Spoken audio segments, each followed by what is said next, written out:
9th class mathematics number system में हम आपको अब क्वेश्चन पढ़ाने चल रहे हैं नंबर सिस्टम का। फर्स्ट क्वेश्चन है, is 0 a rational number, can you write in the form of p and q where p and q are integers and q not equal to 0। अब हम आपको इसका आंसर बताने चल रहे हैं। देखिए, first, a number is said to be rational number if it can be expressed in the form of p and q where p and q are integers and q not equal to 0। देखिए, ये rational number का definition है। देखिए, a number is said to be rational number, एक number जो है कैसे जो है रेशनल नंबर होता है if it can be express in the form of, अगर कैसे होता है कि हम संख्या को p and q के फॉर्म में लिखते हैं, वो संख्या जो है वो रेशनल नंबर होता है जहां पे p and q are integer, p and q जो इंटीजर होते हैं, q नॉट इक्वल टू 0।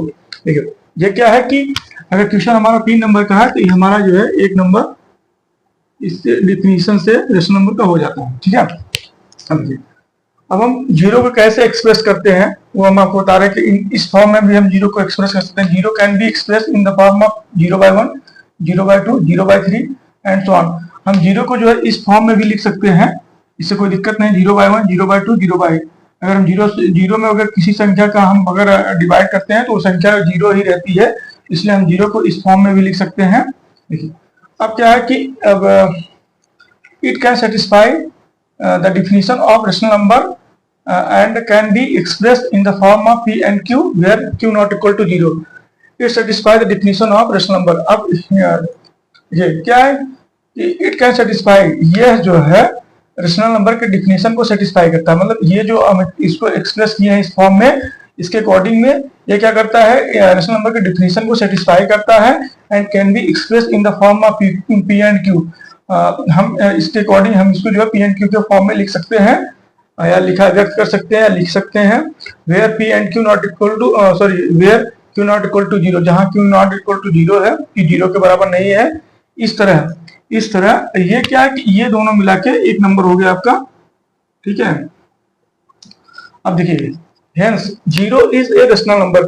इस तरह 0 एक जो है रेशनल नंबर है जब आपका एक नंबर ये हो गया। ठीक है, क्योंकि आंसर जो होता है वो इंपॉर्टेंट रहता है, जो हम जिनको सिद्ध कर रहे हैं, इसलिए एक नंबर ये हो गया। अब हम आपको रेशनल नंबर में और भी क्वेश्चन पढ़ाने चल रहे हैं, जिसमें से है insert 3 rational numbers between 4/5 and 6/5। 4/5 और 6/5 में 3 रेशनल नंबर इंसर्ट करना है या फाइंड आउट करना है। Solution given, rational numbers 4/5, 6/5। जो रेशनल नंबर दिया गया है वो 4/5 एंड 6/5 है। To find the rational numbers between 4/5 and 6/5, 4/5 और 6/5 के बीच में रेशनल नंबर हमें ज्ञात करना है। Since the denominator of the rational numbers are same, जो डिनोमिनेटर है 4/5, 6/5, वो जिसमें 5 जो है वो डिनोमिनेटर है, वो सेम है। ठीक है, let's multiply the numerator and denominator of each rational number by n+1।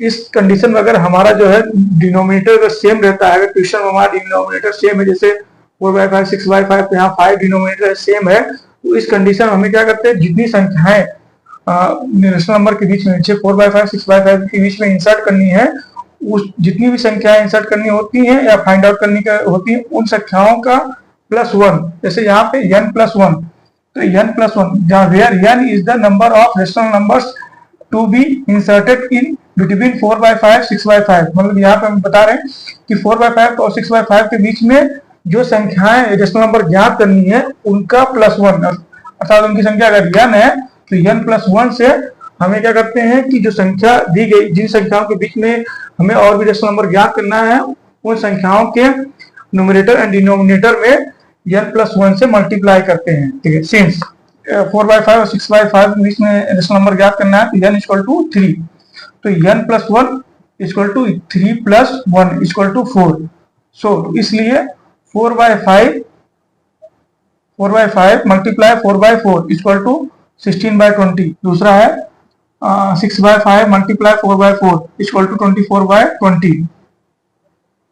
Therefore, the 3 rational numbers between 4/5, 6/5 are 17/20, 18/20, 19/20 है।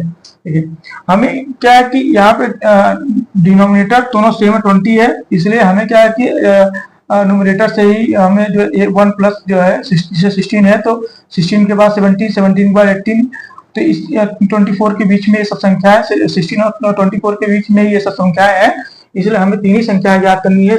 इसलिए ये तीन संख्या जो है 17/20, 18/20, 19/20 है। और भी संख्याएं इन दोनों के बीच में हो सकती हैं रेशनल नंबर, जो हम अपने वीडियो के माध्यम से आपको बता दे रहे हैं, जैसे 20/20 या 21/20, 22/20, 23/20 भी हो सकते हैं। अब हम आपको नंबर सिस्टम में नेक्स्ट क्वेश्चन पढ़ाने चल रहे हैं। The sum of 0.3 bar and 0.4 bar is, पहला ऑप्शन है ए 7/10, बी 7/9, सी 7/11, डी 7/99। ये 3 मार्क्स की क्वेश्चन है, RS अग्रवाल से लिया गया क्वेश्चन है। सॉल्यूशन है, let x equal to 0.3 bar equal to 0.333। 0.3 bar को हम इसे 0.333 लिख सकते हैं। यह हमारा फर्स्ट इक्वेशन हो गया। Multiplying both side we get, हम दोनों साइड 10 से मल्टीप्लाई करेंगे तो हमारा इक्वेशन क्या हो जाएगा, हमें क्या मिलेगा, 10x equal to 0.333।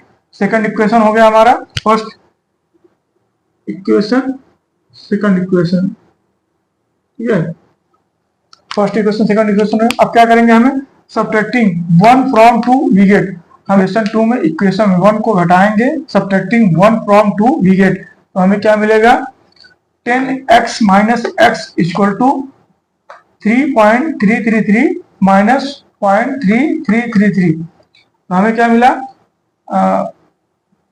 10x minus x करेंगे तो हमें 9x मिलेगा। यहाँ पे हम जो इसको सेपरेटिंग करेंगे तो घटाएंगे तो हमें 3 मिलेगा, तो x इक्वल टू हो जाएगा 3/9।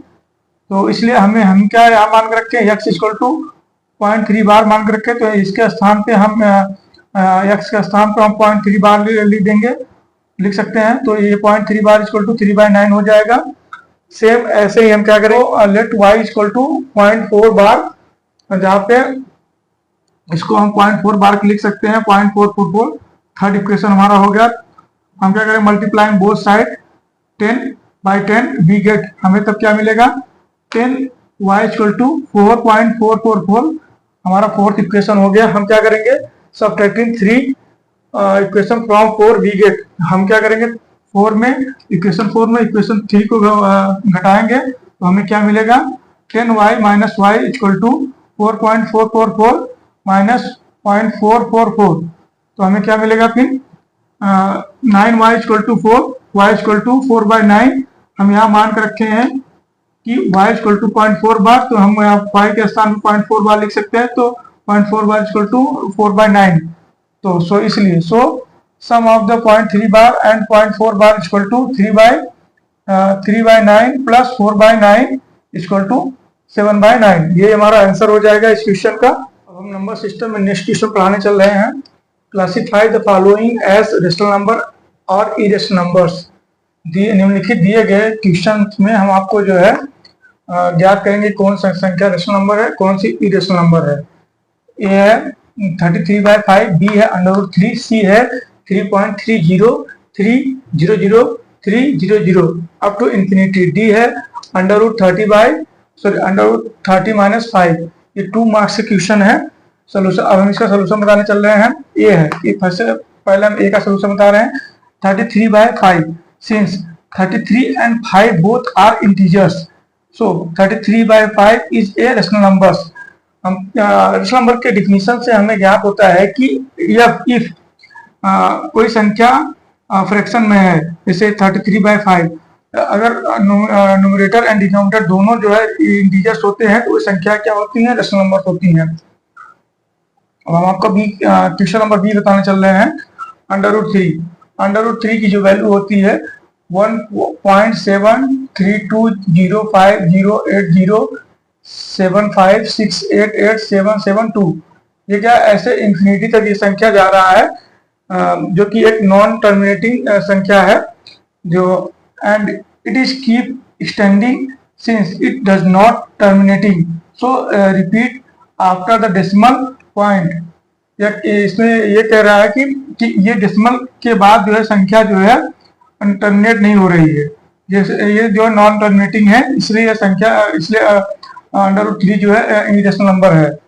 अब आपको सी क्वेश्चन नंबर सी बताने चल रहे हैं। क्वेश्चन नंबर सी क्या है? 3.30300 up to infinity. There is no requiring part in this decimal expansion, hence it is a non-terminating and non-requiring decimal, hence it is a irrational numbers। इसके according है कि इसमें कोई भी रिक्वायरिंग मतलब बार बार जो रिपीट करने वाली संख्या नहीं है, बट ये क्या है कि नॉन टर्मिनेटिंग है। ये क्या है कि ये फ्रैक्शन के रूप में इसको हम कन्वर्ट नहीं कर सकते हैं। ये कैसे ऐसा संख्या जो इन्फिनिटी तक जाएगी, इसलिए यह संख्या जो है ये भी जो है इरेशनल नंबर होगा। ठीक है, अब हम आपको डी बताने चल रहे हैं।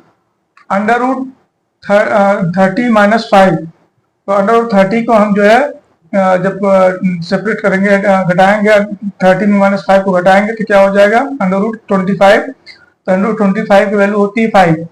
तो 5 एक जो है इंटीजर्स है, तो इसको हम ऐसे भी लिख सकते हैं 5/1। ठीक है, तो यहाँ पे क्या है, ये दोनों ये फ्रैक्शन के रूप में है, इसे न्यूमरेटर डिनोमिनेटर दोनों इंटीजर्स हैं, इसलिए √30 - 5 इज ए रेशनल नंबर।